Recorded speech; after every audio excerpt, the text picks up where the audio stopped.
Nous allons reprendre donc pour ce dernier temps de cette rencontre de cet après-midi et sur donc la question, le rôle des arts dans une démocratie inégalitaire vue par nos trois intervenants. Alors je commencerai par lire cette petite citation de Roland de Bothe dans le livre « L'oiseau peut-il suspendre la tempête ?» Pour introduire ce débat. Nous avons pu constater le rôle essentiel des associations de terrain, comme notamment Lire et Écrire, qui, bien au-delà de leur mission de formation-insertion, constituent des œuvres d'exception ou échappées à l'abandon, à la non-reconnaissance, à l'inexistence, à la perte de l'égale dignité humaine qu'inflige au plus démuni la démocratie inégalitaire. Ces lieux associatifs offrent non seulement la possibilité d'apprendre les cultures, lire et écrire, mais plus encore leur donner les moyens, au travers de ces actions culturelles, de reconfigurer l'égale dignité perdue de ceux qui vivent l'abandon démocratique, de redonner un sens à leur existence dans la communauté humaine. Donc pour recontextualiser, c'est une réflexion de Roland qui a pu animer les débats après la pièce que vous connaissez peut-être de Dérapage, qui traitait de l'extrême droite de la compagnie maritime, qui a fait une grande tournée avec compagnie Arsenic. Désolée, j'ai vu Dany Adam avant le débat et je suis un peu troublée. Voilà. Alors, reprenons. Bon, nous irons aujourd'hui un peu plus loin dans ces interrogations, donc le rôle des arts, mais également des artistes, dans un cadre particulier, celui de l'alpha, alphabétisation et cohésion sociale et lien social. Ces croisements révèlent une série de tensions. La cohésion sociale est généralement perçue comme le maintien de la société dans ses rapports de force actuels. Mais ce n'est pas anodin si Platon, à son époque, voulait exclure les artistes de sa cité idéale, car ils y semaient le trouble. Le propre de l'art n'est-il pas, comme le cite Michel Dufresne dans son ouvrage Art et politique, de révéler ce que le savoir ne peut maîtriser? Quel est dès lors le rôle de l'artiste? Doit-il être agent d'intégration ou au contraire être critique, plus déconstructeur à une époque où l'inégalité ne cesse de croître? Comme je le disais tout à l'heure, s'agit-il de penser les blessures créées par les exclusions sociales, économiques ou politiques, ou de favoriser une démarche critique et émancipatrice face à ces inégalités? Comment trouve-t-il sa place dans cette polarité propre à un dispositif de cohésion sociale, à savoir agir dans une logique de conformité de l'ordre établi, ou au contraire donner une autre vision de la société, la bousculer et la remettre en cause? L'objectif de l'art relationnel est de créer de liens. Le lien ne permet-il pas d'inverser collectivement les rapports de force actuels? Où se situe l'art? Permet-il de réinventer de nouvelles formes de résistance, d'agir le monde autrement? Lutter, oui, mais pourquoi? Sur quel front? Comment? Son action s'inscrit-elle dans des dispositifs qui permettent réellement l'émancipation? Voici quelques questions que vont tenter d'aborder maintenant Roland de Bothe, Laurent Courtens et Christian Bouc. Ils ont chacun 15 minutes pour intervenir et donner leur point de vue, et ensuite il y aura un échange avec la salle. Et nous allons commencer par Roland de Bothe, chercheur et écrivain. Oui. Bonjour, merci de votre invitation. Je suis un peu assis entre deux chaises parce que, bien sûr, j'ai préparé quelque chose que je vais vous communiquer, mais on vient, je trouve, par tout ce début de l'après-midi, d'avoir quand même une démonstration assez remarquable, pour moi en tout cas, de comment les artistes, tout d'un coup, viennent et parlent de cette relation autour des langages. Et alors, ça me fait prendre conscience, j'ai déjà cette conscience, elle est déjà construite, mais ça me fait renaître, reprendre conscience, comme ça a été le cas, et c'est le cas parfois dans des lieux où on enseigne, que la présence des artistes peut poser d'énormes problèmes à un pédagogue, comment est-ce que vous dites, apprenant, ça c'est moi. Formateur, voilà, formateur. Je trouve que j'ai appris plein de choses cet après-midi. Moi, je suis ravi d'être un apprenant pour toute ma vie. C'est une chose qui, je ne sais pas si je peux dire ça, mais parce que il y a des inégalités là-dessus aussi. Mais vraiment, et j'aimerais bien me taire et vous écouter, en fait, fondamentalement. Je ne vois pas pourquoi c'est moi qui dois parler. Voilà. Mais bon, donc je vais essayer d'expliquer ce que je dois dire. Mais voilà, je me rends compte, pour quelqu'un qui est formateur, amener sans doute, je ne sais pas si c'est de ça qu'on doit parler, mais je trouve qu'on peut l'évoquer juste un instant, amener sans doute ces fameux artistes dont aucun ne se ressemble, qui tous ont leur manière à eux d'exister, qui ont travaillé sur leur singularité, l'expression, l'existence, comment ils sont dans le monde et tout, et venir comme ça ouvrir l'atelier, enfin un atelier aussi un artiste, et que l'artiste vient si naturellement s'asseoir dans l'essentiel de la question du langage, du rapport au monde, aussi naturellement, voyez, c'est comme, lui c'est son domaine, quoi. Et pour celui qui doit enseigner comment on construit la langue, où est-ce qu'on met le verbe, où est-ce qu'on met le sujet, enfin je veux dire, la question de l'expression, de construire une grammaire, de respecter les règles. C'est terrible parce que les artistes ne sont pas là pour respecter les règles, ils sont là pour éprouver dans tout ce qu'ils font combien les règles sont fragiles, parfois intéressantes, ça dépend ce qu'on veut en faire, donc elles sont contingentes, elles sont définies par l'objectif qu'on veut atteindre, en fait, etc. Donc il n'y a pas de savoir en soi. Enfin, donc les artistes amènent une sorte de révolution permanente, sans doute, dans la question de l'enseignement. En même temps, ils sont au cœur de cette question. Voyez-vous, parce que moi je pense ça, c'est-à-dire que mais ça veut dire qu'il faut faire un tel chemin et après je vais revenir à ce que je me dis, hein, je promets.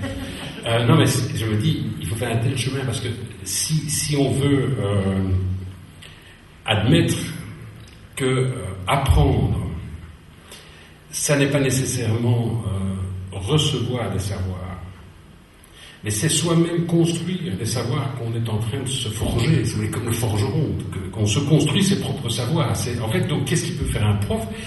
Enfin, un prof ou je dois faire très attention de dire prof, un formateur, c'est créer sans doute, je ne sais pas, j'aimerais bien vous entendre tellement là-dessus, moi, c'est créer l'occasion que celui qui est en face, là, qu'on dit apprenant, puisse se construire ses propres savoirs, c'est-à-dire puisse construire, prendre des choses que vous lui donnez ou ne pas les prendre, faire des synthèses, faire des amalgames à lui qui lui permet à lui d'exister et de s'exprimer. Voyez-vous, donc il y a là quelque chose qui est antinomique avec une carrière académique, enfin qui est censé dire quel est le bon savoir, enfin, etc. Donc voyez-vous, il y a quelque chose qui est vraiment contradictoire.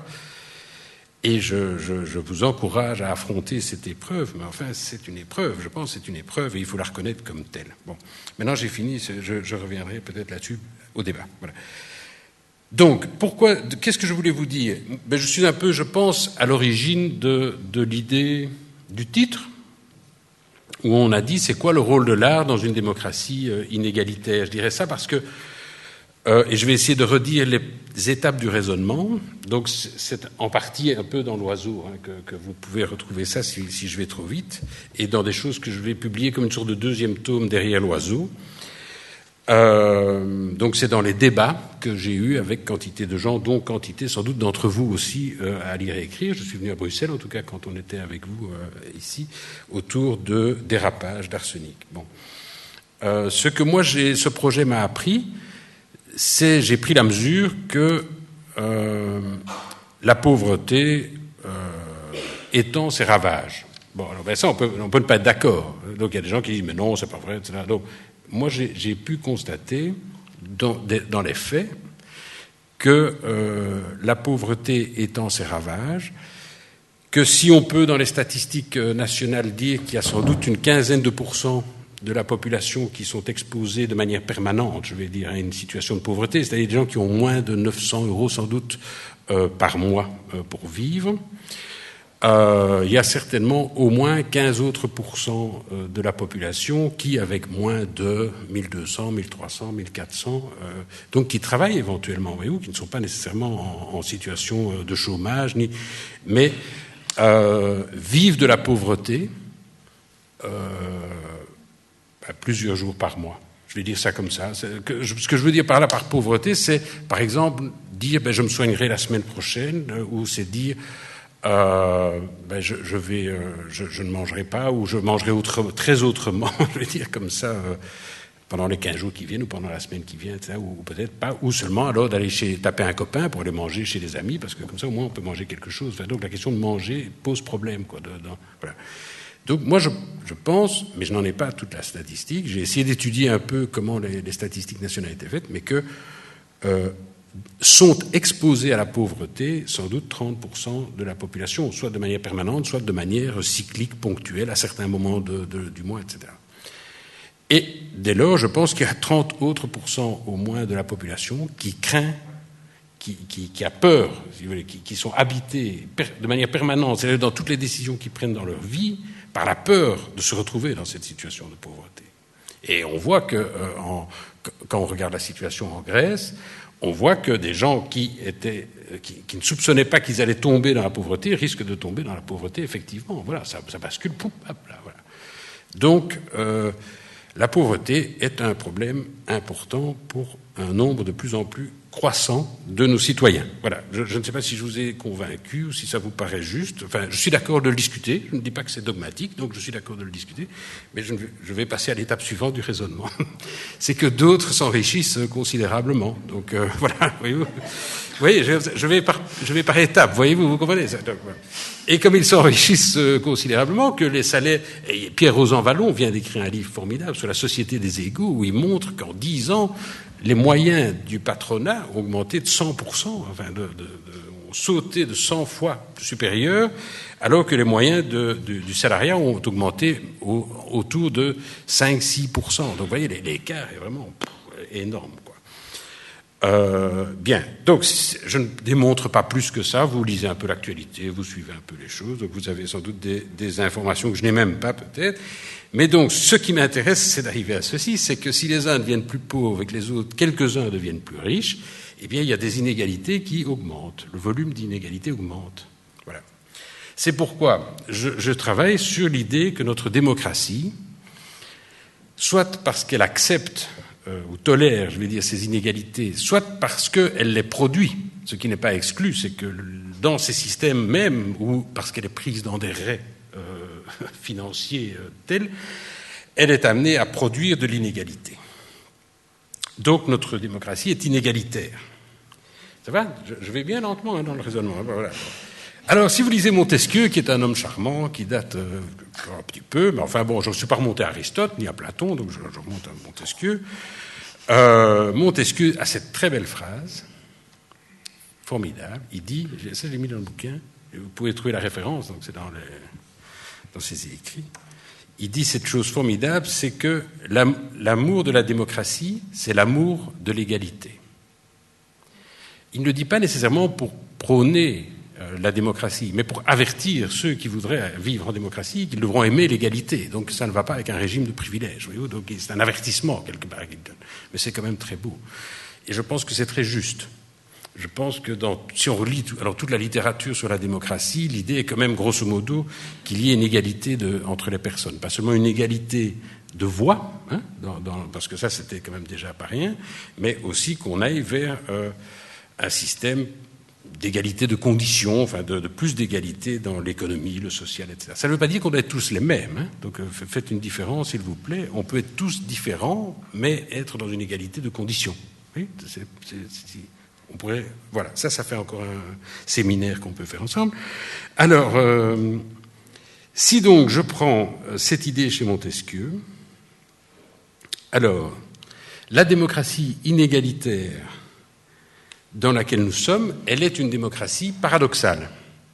Elle est une démocratie paradoxale parce qu'elle prétend, par nature, par essence, le régime prétend à l'égalité, et en fait, dans les faits, elle tolère ou elle multiplie des inégalités. Et donc, nous vivons aujourd'hui dans quelque chose que moi j'essaie d'appeler, pour le nommer, pour essayer de nommer le réel, une démocratie inégalitaire, c'est ce qui a été repris dans le titre, mais qui est surtout une démocratie paradoxale.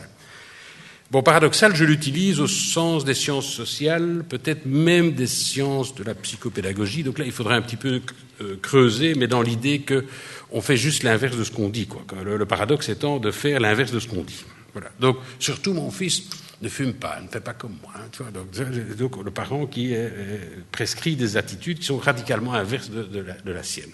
Bon. Et on peut aller jusqu'à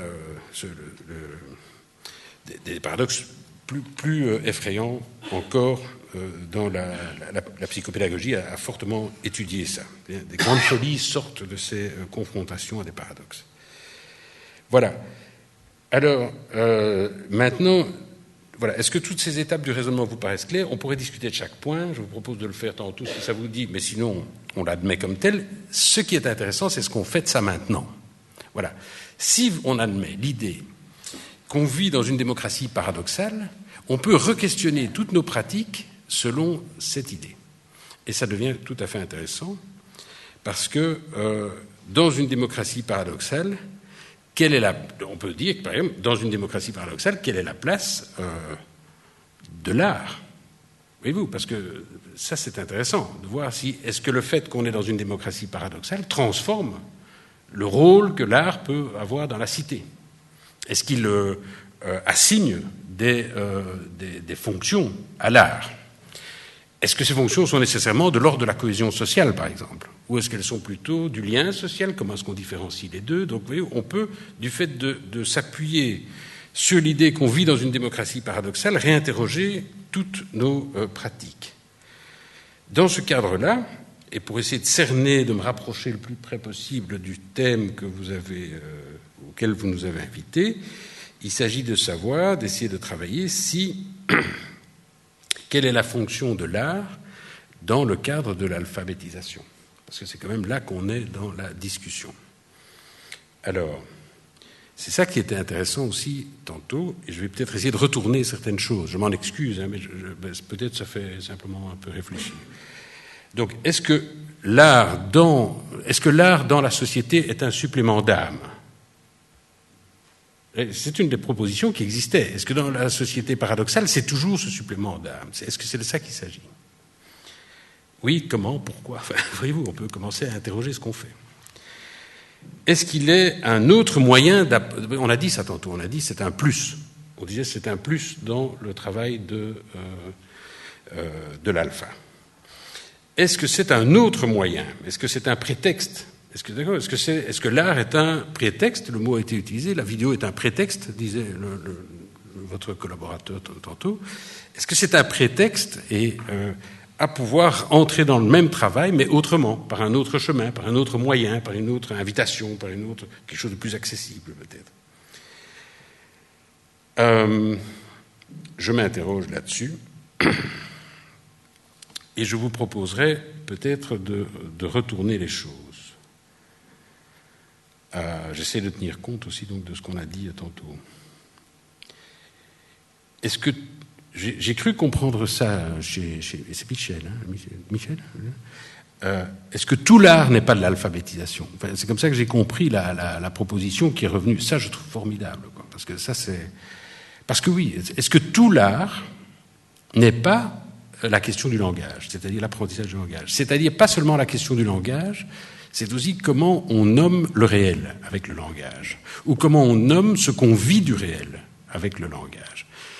Et si c'était le cas, dans une démocratie paradoxale, alors ça devient un lieu de travail formidable. Parce que la démocratie paradoxale, elle nomme le réel avec les mots qu'on utilise nous, mais ce qu'elle nomme n'est pas le réel que nous vivons. Vous comprenez? Il y a un paradoxe, si vous voulez, entre le mot, l'architecture des phrases, les slogans qu'elle nous envoie, et puis la réalité elle-même. Voilà. Simplement le fait de se dire quelle est la démocratie. Le fait de dire l'Europe, on construit un espace de sécurité et de droits de l'homme. Et puis après ça, vous voyez ce que fait l'Europe. Vous voyez, donc c'est pas dans le même sens, ça va très différemment. Bon. Donc, quand on est soumis à ce paradoxe sur le langage, l'art, pour moi, occupe alors une fonction assez centrale dans la société.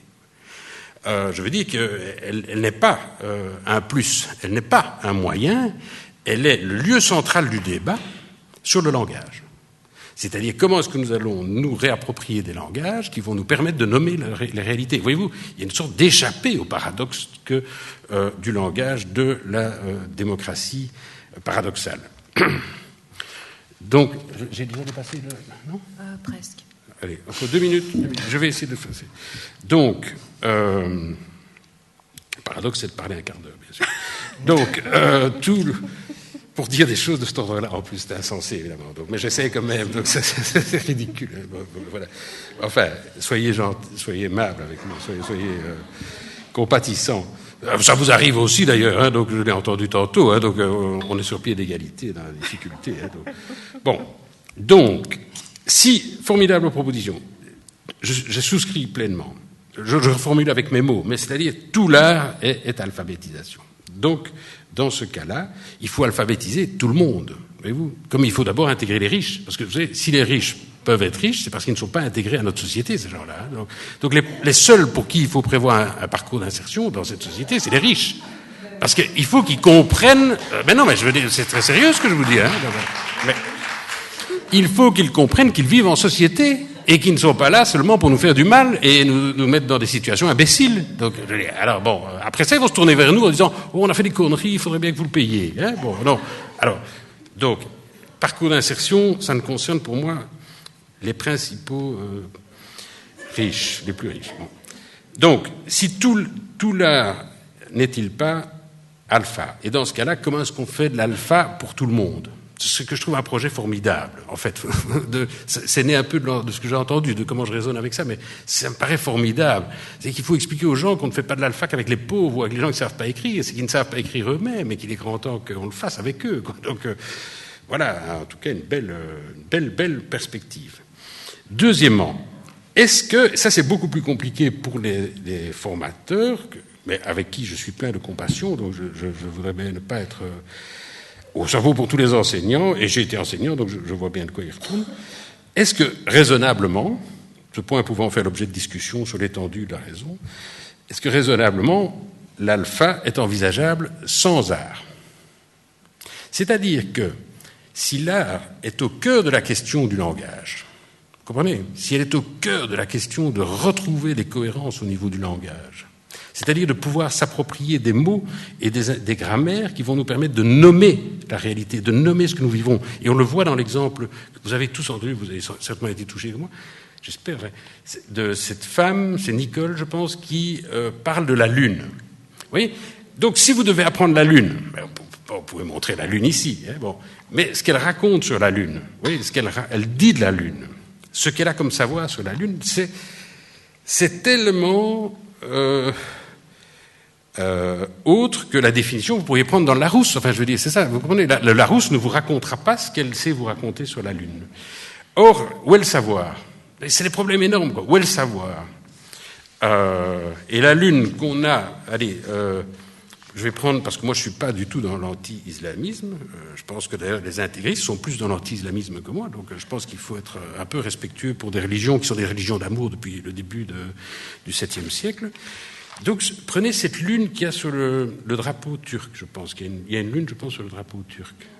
Regardez et une étoile. Il y a une étoile. Regardez ce qu'elle évoque par rapport à s'orienter sur base des astres dans le ciel, à prendre des décisions en regardant ça, ce que les Grecs faisaient aussi, mais nous, là, ils l'ont mis dans le drapeau. Donc, regardez un peu tout ce que ça peut...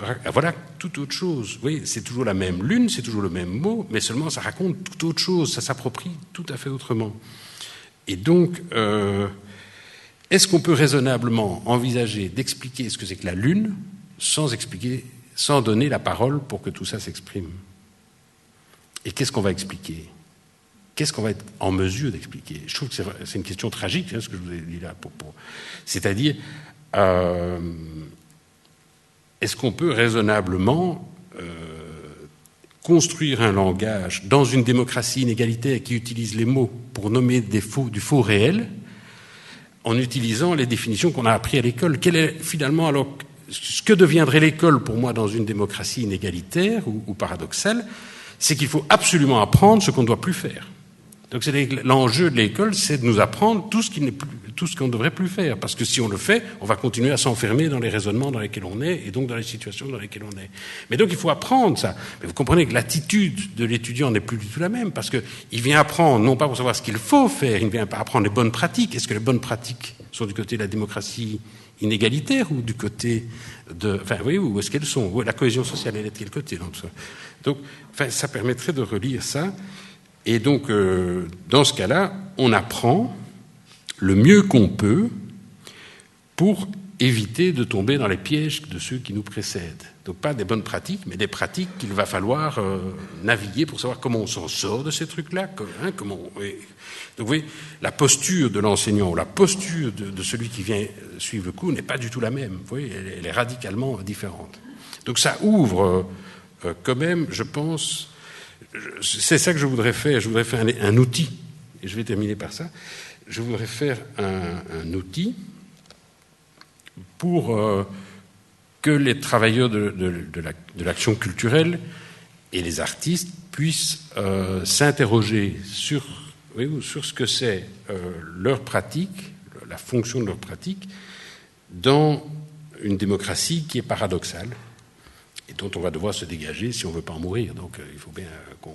Alors, il y a une voie conservatrice, c'est-à-dire le retour de l'ordre, qui va dans le sens de la démocratie, le retour de l'ordre, les incivilités. Donc on dit, c'est une incivilité de se coucher, vous êtes jeune, sur un banc la nuit. Mais l'incivilité, pour moi, c'est de tirer 25 milliards sur le budget de l'État pour renflouer des opérations foireuses dans les banques. Vous voyez, où est-ce qu'on met l'incivilité? Et si on accepte l'incivilité dans les banques, qu'est-ce qu'on va faire pour expliquer aux jeunes qu'il est incivil quand il se couche sur le truc? Ça ne tient plus. Vous comprenez, ça ne tient plus, ces choses-là. Donc moi, je pense qu'il faut revoir ces choses-là pour voir qu'est-ce qu'on peut raisonnablement maintenir ou pas. Voilà. Donc le culte du chef, toutes ces choses-là, je pense la cohésion sociale, ça ne tient pas la route du tout. La cohésion sociale, ce serait de dire aux riches d'être moins riches. Enfin, je m'excuse, mais si vous voulez faire de la cohésion sociale, il faut qu'on arrête de s'enrichir autant quand on est riche, quoi. Donc d'arrêter de créer des inégalités. Bon. Et ainsi de suite. Donc, ou bien alors on peut être révolutionnaire. Alors, révolutionnaire, c'est comment il s'appelle, Hessel avec les indignés, que je remets sur le plan révolutionnaire. Mais voilà, c'est d'autres difficultés pour nous, parce que la révolution on l'a déjà fait. Vous n'étiez pas né, mais ça c'est quand même déjà fait en 1789 par exemple, pour en prendre une, en 1830 pour en prendre une autre. Inventer les droits de l'homme, c'est fait. Vous venez trop tard. Donc voilà, si c'est ça votre idée de changer l'ordre du monde, donc le problème, c'est bien le problème de la démocratie paradoxale, c'est-à-dire qu'on énonce les droits de l'homme, mais on ne respecte pas les droits de l'homme. On ne met pas en œuvre les droits de l'homme. Oui. Et donc c'est là, dans cet écart de ce qu'on annonce et de ce qu'on fait, qu'on va devoir travailler. Si vous voulez, il n'y a pas une révolution au sens d'inventer, de sortir d'un ancien régime pour aller vers un nouveau régime. On est dans une révolution qui nous concerne fondamentalement chacun en tant que nous-mêmes, c'est-à-dire entre ce qu'on dit, ce à quoi on prétend et ce qu'on fait. Et ça nous implique tous, autant que nous sommes, parce que c'est nous tous. Bon, voilà. J'ai d'excellents intervenants qui vont suivre et qui vont dire autre chose que moi et mieux que moi. Donc, il est grand temps que je me taise. Allez.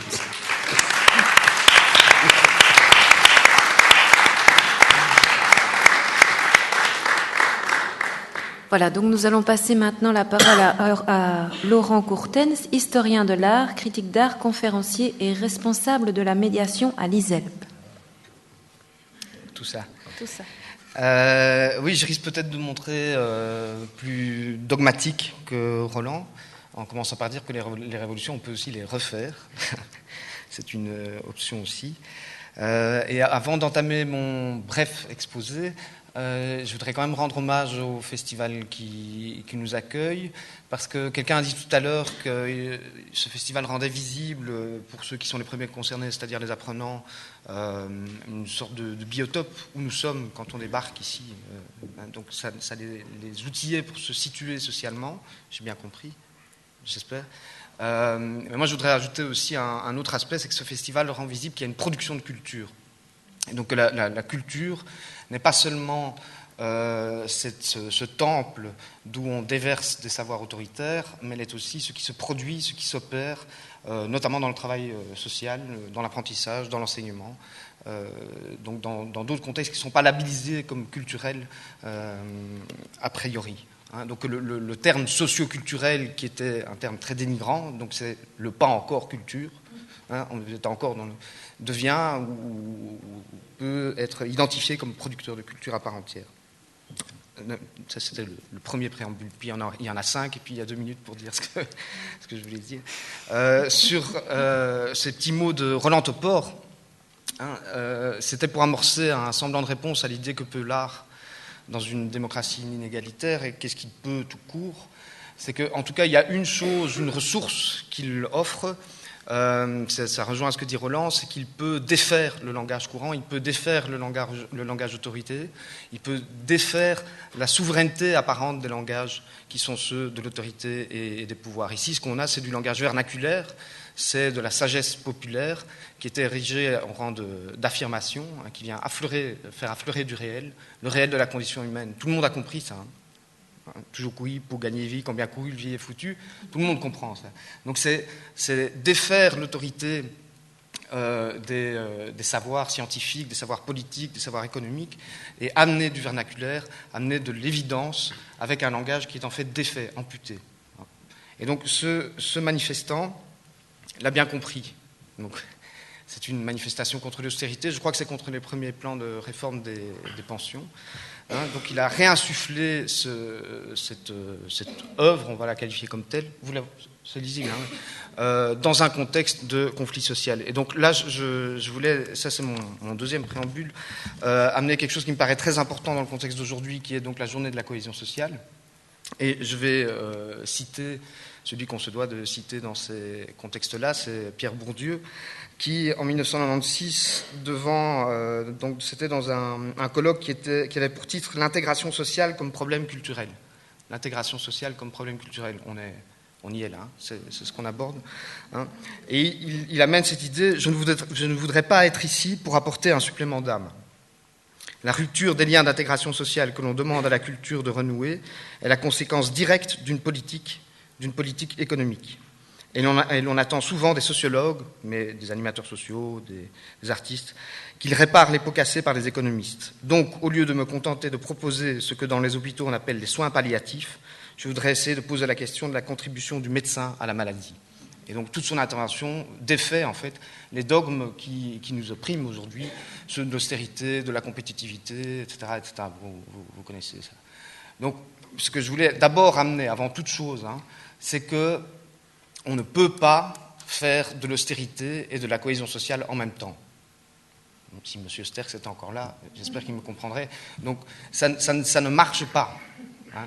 On ne peut pas licencier 6000 profs en 96, 97, et puis insuffler quelques maigres moyens dans l'alphabétisation pour essayer de sauver ceux qui sont tombés hors du panier. Donc, ça ne marche pas. Il appelait ça de l'émancipation, en plus. Ça, moi, je ne comprends pas. Il y a quelque chose justement dans l'usage du langage, son ancrage dans le réel, qui ne fonctionne pas. Ceci dit, je ne veux pas, parce que vous êtes pour l'essentiel des animateurs, donc je ne veux pas vous réduire à la section des soins palliatifs du capitalisme avancé, ni prétendre que vous faites le camion-balai des trains d'austérité. Donc, ce que je veux amener, c'est que l'idée, donc la cohésion sociale, aussi bien que Roland, me paraît une aberration. Donc, nous sommes dans une société dont les liens se défont, s'effritent, s'effondrent toujours un peu plus du fait des politiques qui sont conduites à l'échelle internationale. Je pense que là-dessus, on sera tous d'accord. Et donc, de fait, un des problèmes qui se posent quotidiennement pour chacun d'entre nous, c'est la question du lien social, c'est l'immense solitude, c'est la désolation, abandon du sol commun. Et donc, cette question préoccupe, je crois que c'est ça que je peux apporter aujourd'hui, cette question préoccupe les artistes aujourd'hui. Donc, il est question de lien social dans les pratiques artistiques contemporaines. À tel point qu'on parle, je ne sais pas si le titre est lisible, donc il y a un critique d'art qui s'appelle Nicolas Bourriaud, qui a identifié une famille de pratiques artistiques aujourd'hui, qu'il a appelée esthétique relationnelle. Esthétique relationnelle. Donc l'esthétique qui crée du lien. Okay, pas de la cohésion, du lien. Et donc il prend acte du fait que dans le capitalisme avancé, ces liens sociaux sont défaits, que dans un contexte qu'on qualifie de postmoderne, les identifications aux grandes idéologies, aux grands ensembles, aux partis, aux syndicats, même aux structures héritées telles que la famille se défont aussi. Et donc que les individus aujourd'hui sont dans ce contexte de désolation. Et donc il y a des artistes qui travaillent, oui, et alors que le lien social, lui, il est pris en charge par quoi? Notamment par les médias, par la publicité, par le contrôle social. Mais donc il est complètement artificiel, il est un leurre et il est un outil d'aliénation en fait. Et donc contre ça, il y a toute une série de pratiques artistiques, alors c'est très nébuleux, c'est des familles parfois très, très diverses, des pratiques très diverses, qui proposent des micro-utopies, des modalités de sociabilité nouvelles. C'est ça que, très brièvement, Nicolas Bourriaud identifie. C'est lui, en bas à gauche, qui a des problèmes relationnels, semble-t-il. Et donc, il identifie des familles très différentes. Alors, j'ai repris 2 images. Il y a des choses qui sont, à mes yeux, absolument superficielles a priori, mais qui mériteraient d'être creusées. Je ne l'ai pas fait. C'est des a priori. C'est en haut à droite les soupes thaïlandaises de Ritrik Triranajiva. Il est d'origine thaïlandaise. Et donc, on est chez un collectionneur dans un contexte de vernissage. Et donc, on met en place, on remet en place l'évidence des liens sociaux qui se créent dans des contextes aussi simples que préparer la cuisine, etc., etc. Donc, dans ce contexte-là, qui est un contexte mondain où les élites qui se sont gavées sur la crise viennent s'encanailler un peu, bon, c'est assez superflu, mais je ne doute pas, avoir entendu la première partie des exposés aujourd'hui, que dans d'autres contextes, ça peut prendre son sens. Vous voyez ? Et alors, il y a en bas à droite une autre forme de cette esthétique relationnelle qui est en place, qui a été identifiée dans les années 90, que je vais expliquer par la suite, qui est The Battle of Orgreave de Jeremy Taylor.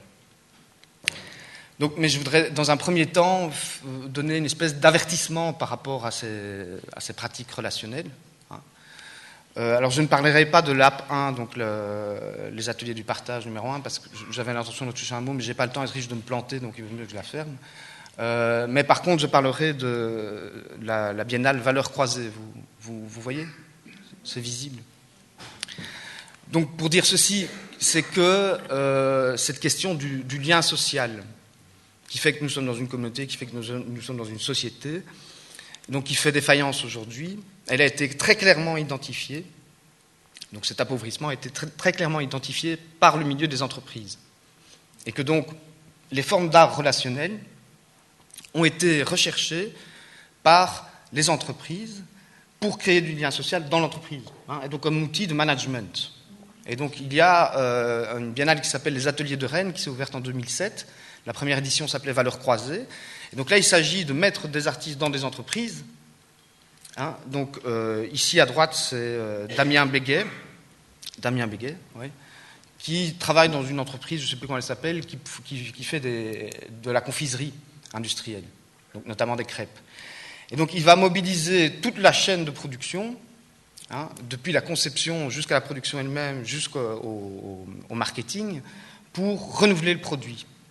Et en fait, ce qui est recherché là, parfois ça atteint un degré de perversion à peine soutenable. Ici, Courant Faible a fait appel à une société d'intérim, Gérinter, donc c'est exalter le précariat dans le travail, pour organiser la médiation de la biennale, donc les guides de la biennale. Et donc, qu'est-ce qui est recherché là ?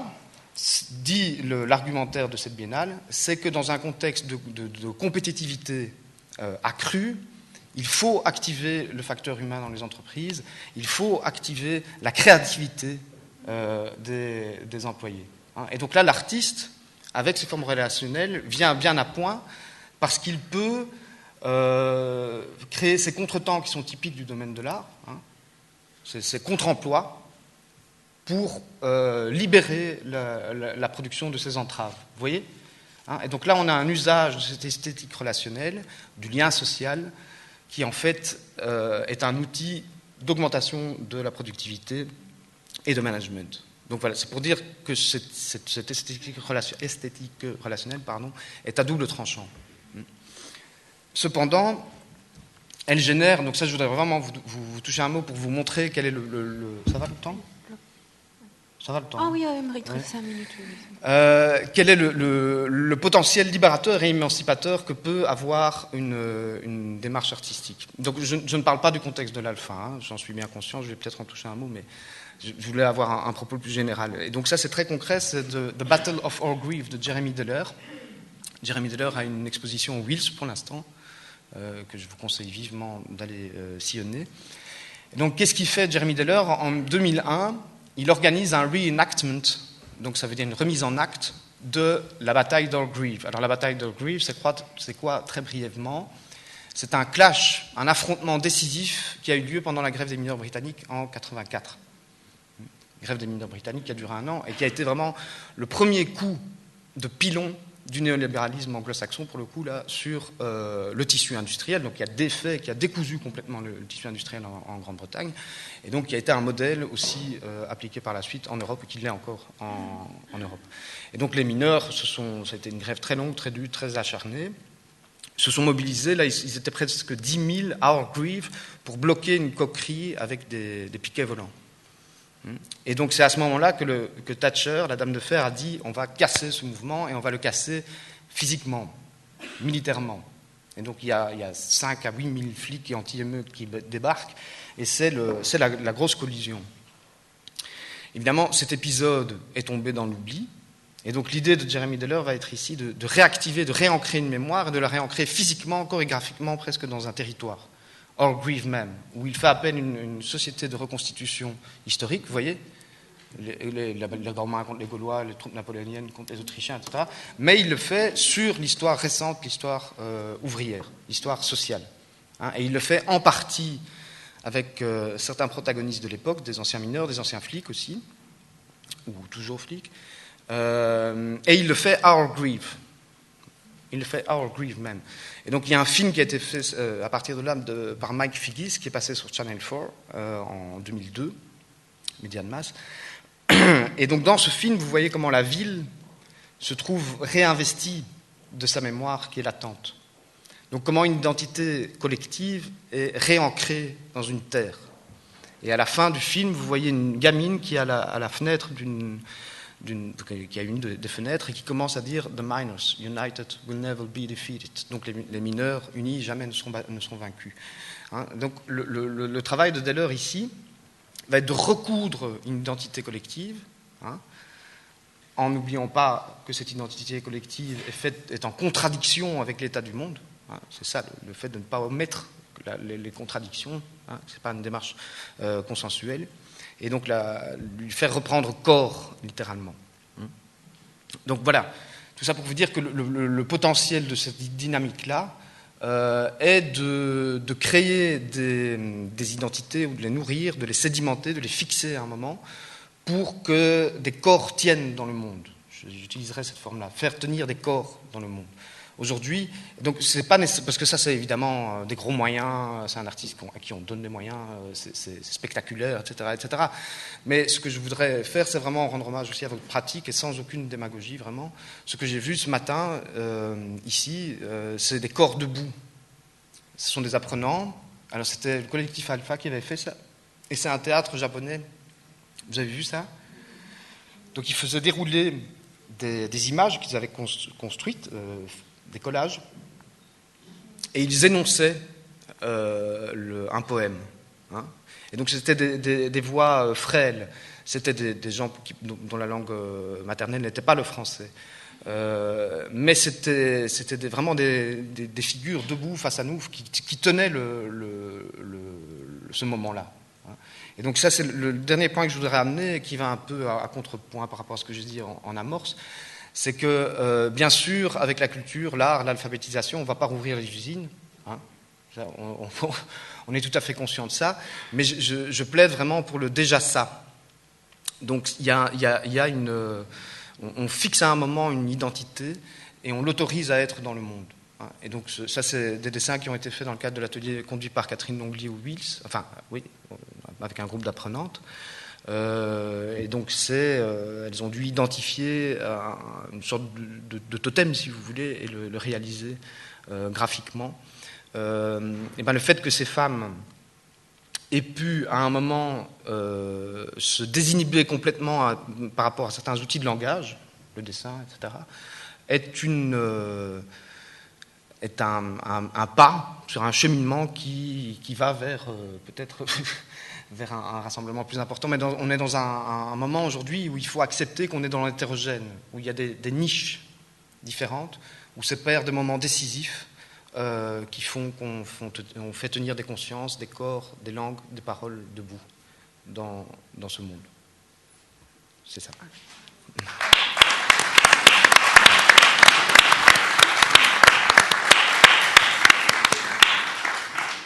Voilà, je vais passer la parole à notre dernier intervenant, Christian Bouc, animateur au Centre d'animation et d'éducation populaire, le CIEP, du mouvement ouvrier chrétien, le MOC.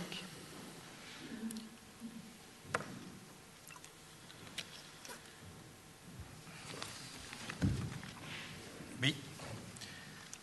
Bonjour. Pour préparer ces interventions, on a été invités et donc merci encore parce que rien que la préparation et les discussions qu'on a eues avec les organisatrices de ce festival étaient des moments d'échange aussi entre nous et les organisatrices qui étaient très riches aussi. Et donc on a eu l'occasion beaucoup de bavarder, de discuter, d'échanger. Et donc nos interventions, on a essayé d'ajuster des interventions pour les mettre à des niveaux d'intervention relativement différents. Et donc en ce qui me concerne, je vais aborder les choses par ce qui est l'essentiel de mes pratiques, c'est-à-dire la méthodologie. Comment fait-on ? Mais la méthodologie ne va pas sans des réflexions sur le sens. Donc ces réflexions sur le sens, mes deux compères l'ont abordé élégamment et puissamment. Et donc je vais plutôt re-questionner un petit peu, mais au fond, comment est-ce qu'on fait et quelles sont des manières de faire. Alors, effectivement, Michael Dufresne, et je reprends, Nadège l'avait évoqué, la vérité de l'art, c'est le pouvoir de révéler ce que le savoir ne peut maîtriser. Et donc c'est intéressant de travailler ça, c'est ce que Roland démontrait aussi par rapport à cette question-là de la Lune. Mais oui, le savoir sur la Lune, le savoir sur un arbre, le savoir sur la lumière. Il y a des savoirs scientifiques par rapport à ça, et d'ailleurs, Michael Dufresne à un certain moment dit aussi que le piège des artistes à un certain moment, il fut un temps, ils étaient piégés par un élitisme, et donc les élites étaient seules en accès aux arts, et donc il y avait les arts d'élite. Et il dit aujourd'hui, on n'est plus tellement dans une rupture par rapport à un élitisme de l'art, mais par rapport à un scientifisme sur l'art. Et donc aujourd'hui, c'est ceux qui sont capables de le comprendre, de l'analyser, de pouvoir dire et de pouvoir rencontrer un auteur et de le surprendre en disant « c'est extraordinaire, le travail avec les diagonales, avec les trucs et tout ». Et l'auteur qui est à côté qui dit « j'avais jamais vu ça, moi ». Et donc il y a aussi ça. Et donc aujourd'hui, la question, c'est aussi une question qui pose l'émancipation de l'art lui-même aussi. Et donc les inégalités, elles sont des inégalités subtiles qui ont été des inégalités d'élite, qui sont aujourd'hui des inégalités reprises par ce qu'est le savoir. Et comment est-ce que l'art se positionne dans ce rapport au savoir lui-même. Alors, je vous propose un petit tableau. Ça, c'est mon dada professionnel. Ça, moi, je propose des grilles et des tableaux. Alors, tout ce qui est amusant toujours, c'est que quand je présente la grille, je dis immédiatement, et la grille, elle ne tient pas forcément, parce que rien ne tient dans une grille. Et on n'utilise jamais, en vrai, des grilles. Donc, c'est juste un exercice de style, à un certain moment, pour arriver à avoir des cases pour mieux expliquer, mieux comprendre, et puis après, décroiser tout cela. Mais si on prend le rapport aux inégalités, une des premières formes d'inégalité, c'est la capacité de dire les choses pas tellement parce qu'on n'en a pas la capacité technique, mais plutôt parce qu'on n'en a pas l'importance. Et donc 2 personnes peuvent dire quelque chose, ça n'a pas un poids identique. Et donc se réapproprier la parole n'est pas que l'acte technique de dire bien les choses, mais c'est quel est le poids de ma parole dans la reconstruction du monde. Est-ce que si je peux dire, et donc là il y a quelque chose d'inégalitaire fondamentalement, et qui oblige à questionner en permanence cette capacité-là, et qui questionne y compris les artistes. Et donc c'est à la fois les artistes, à la fois les formateurs, à la fois les apprenants. Ne sont-ce pas tous des gens qui sont tous marginaux, d'une certaine manière, par rapport à leur capacité de représentation sociale, d'agir sur le monde? Ça, c'est une des questions qui me paraît. Et donc, si on prend la parole comme, puisque l'alphabétisation, on est bien sûr quelque chose qui touche à la parole, qu'elle soit écrite ou qu'elle soit parlée. Mais donc la parole comme capacité d'intervenir sur le monde. Et je reprends ici une grille qui a été élaborée et qui a été redéfinie par Majo Ansot, liégeoise de son état et philo-romanesque de son activité professionnelle. Et elle reprend, et j'en reprends 3 sur 4 qu'elle définit, qui sont la narration, la prescription et la déconstruction. Et puis pour chacun d'eux, c'est de reprendre au travers de ce que j'ai vu à un certain moment, de ce que j'ai entendu tout à l'heure, il y a à la fois qu'est-ce que c'est comme type de parole, quelles en sont éventuellement des formes d'action visibles, quelles sont les positions qu'elles déterminent ou qu'elles prédéterminent et quels sont les risques potentiels qu'elles ouvrent. Alors, une première, c'est la narration, c'est l'art pour raconter. C'est l'art pour raconter, c'est un art qui est, à plusieurs reprises, ça a été évoqué, la narration, c'est les gens parlent, les gens racontent leur propre histoire. Et au fond, c'est un acte évidemment, éminemment essentiel. C'est cette capacité de retrouver une capacité d'exister. Il y avait aussi cette phrase qui disait « Le travail social permet de survivre, l'art et la culture permettent d'exister ».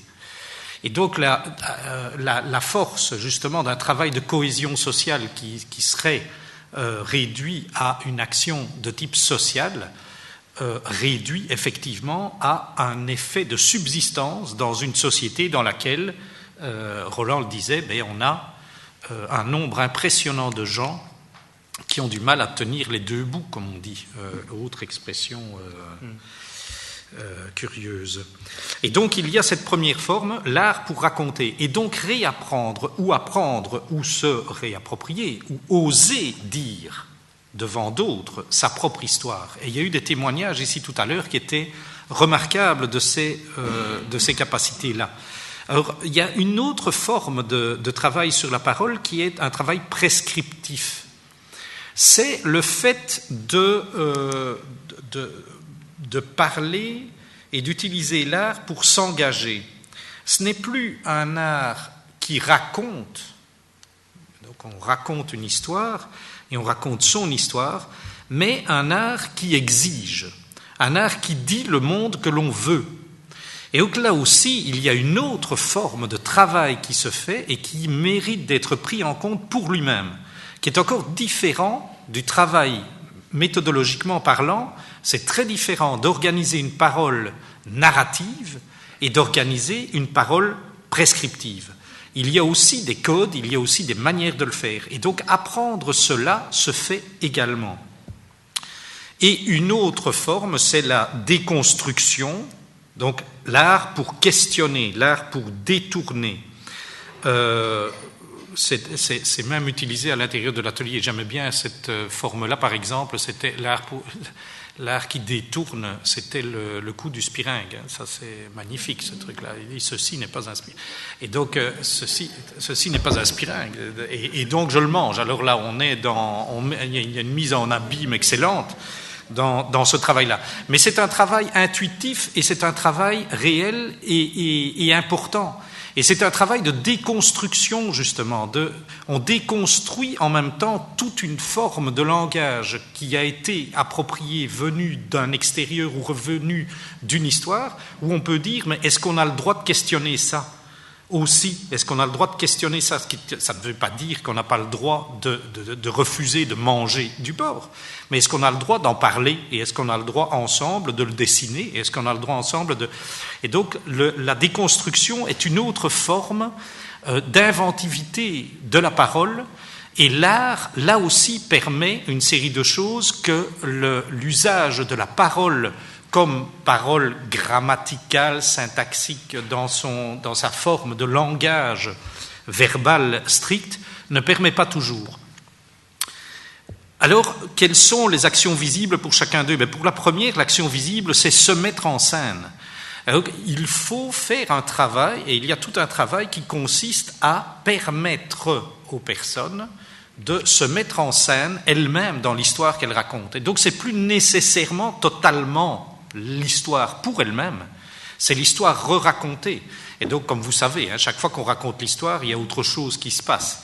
Et donc, c'est mon petit-fils qui a 2 ans, il faut lui raconter 25 fois la même histoire et il ne faut pas bouger les mots. Et pourtant, ce n'est pas la même chose. Et donc, il demande à un certain moment, ce n'est pas moi qui dois raconter, il dit c'est maman qui doit raconter. Et puis à un autre moment, non, ça ne peut pas être maman, mais c'est la même histoire et on ne peut pas déroger à cette histoire-là. Mais donc il s'essaye à, tiens, raconte-le, il y aura autre chose qui va se passer parce que c'est quelqu'un d'autre qui le fait. Il y a tout un travail de mise en scène qui est intéressant là aussi. Et donc ici, j'ai vu ici dans le hall là, les maisons pavées, l'histoire de Bruxelles et les maisons pavées, qui était toute une exposition de maisons. On raconte d'une certaine façon ce qu'on voit, mais on le re-raconte et on redessine cet espace-là, qui est notre propre espace, qu'on se réapproprie aussi.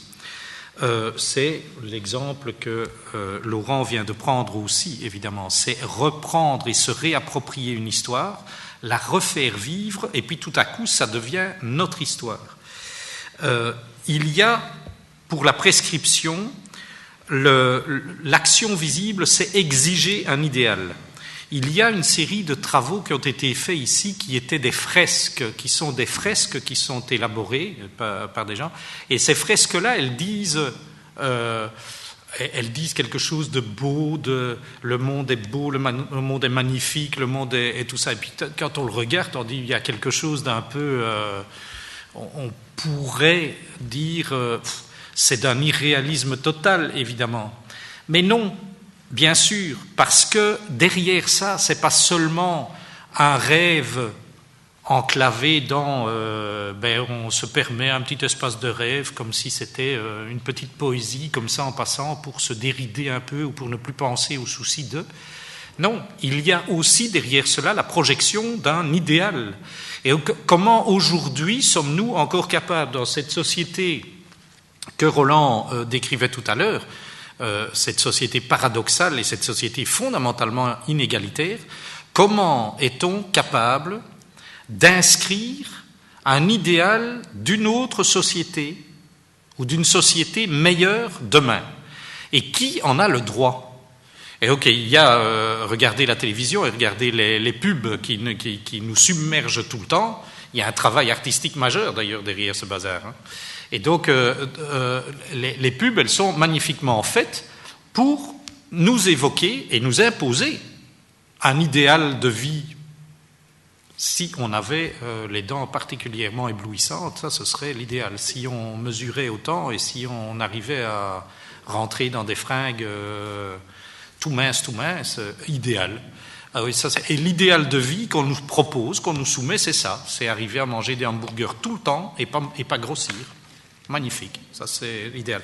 Mais donc, qui a le droit d'investir avec autant de force et de puissance par les images et par l'art l'espace public en disant « nous, ce qu'on veut, c'est ça ». Exiger un idéal. Tirade des femmes était aussi magnifique que j'ai lu tout à l'heure. C'est sur base de la tirade d'Aîné de Cyrano de Bergerac, sauf qu'il y a la première partie et la dernière partie, et puis il y a tout un tas de choses qui sont dites des femmes, mais qui sont aussi une projection, une exigence d'un idéal. Et puis il y a la dernière forme, là aussi, l'action visible et la vigilance critique. La vigilance critique, il y a en bas la cave des collages qui existent, qui ont été faits et qui montrent des ruptures. Il y a toute une série de collages qui sont à mourir de rire, d'ailleurs, en les regardant, mais qui montrent le questionnement du sport, et donc le sport et le pognon qui sont mélangés dans des collages. Sarkozy essoufflé, une grande photo de Sarkozy qui court et qui est totalement essoufflé, au milieu de tout un tas de séquences de photos qui prônent l'effort, le travail, tout ça. C'est là aussi, on dépasse le savoir construit et on a une sensibilité très grande. J'avance, hein, c'est ça que tu dis. Hein. Et donc, je te vois bien nerveuse à côté de moi sur le temps. Et donc, quelle est la position ? La position, quand on fait un travail narratif, on va essentiellement toucher à quelque chose qui est de l'ordre de la cohésion. Et nous voilà revenus à la cohésion sociale. Parce que la cohésion, évidemment, elle est essentiellement en risque de retomber sur le conformisme, bien entendu.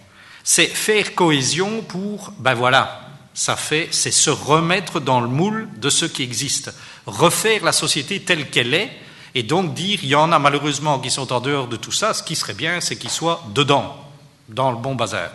Et donc, le risque de conformisme, d'où question, comment est-ce qu'on travaille sur la cohésion, c'est-à-dire reconstruire un entre-nous qui donne une identité fière, et effectivement, c'est essentiel de travailler ce lien et cette identité fière par la cohésion, mais qui soit une identité fière et non fermée sur elle-même. Donc une identité fière, ouverte et élargie. Et pour ça, la question qui était, et quand vous travaillez, vous avez quelque chose d'assez extraordinaire. Moi, à certains moments, dans l'éducation permanente, j'entends des gens qui disent c'est pratique de travailler là, mais les gens dans l'alphabétisation, ça doit être difficile pour eux, parce que eux, il y a toujours, les gens, ils viennent, ils entrent, ils sortent, etc. Mais c'est ça qui fait la richesse, justement. On ne construit pas un groupe qui a pour perspective de, surtout, durons très longtemps entre nous. Mais faisons avec ceux qui rentrent et celles qui sortent. Voilà. De l'autre côté, la position sur la prescription, c'est s'identifier en opposition à. Travail qui n'est pas simple dans le travail, parce que c'est permettre à des gens qui viennent en essayant de se mettre en conformité avec une société qui dit pour vous en sortir, il faut faire comme on vous dit de faire, et vous remettre en conformité avec ça. Et ici, il y a un travail qui permettrait de se mettre en opposition. Je m'oppose à, en exigeant un idéal qui n'existe pas, je m'oppose donc à. La difficulté, là aussi, Alain Touraine, etc., ont posé les questions on a beaucoup plus de mal aujourd'hui à identifier l'opposant. Avant, on le voyait bien, mais c'est ça. Le risque qu'il y a par rapport à ça, c'est sans pour autant faire de la marginalisation. C'est-à-dire, nous nous opposons, et nous, le club des bien-pensants, de l'alpha, des animations, de socioculturels, des artistes, etc., nous, on est fort dans nos convictions, on sait bien que ce monde pourri, on n'en veut pas, mais au fond, ne sommes-nous pas, en fin de compte, un peu des marginalisés de cette société, et du coup, un peu comme les riches, au fond. Un peu. Hein. Un peu. Tant qu'à être marginalisé, bon d'accord.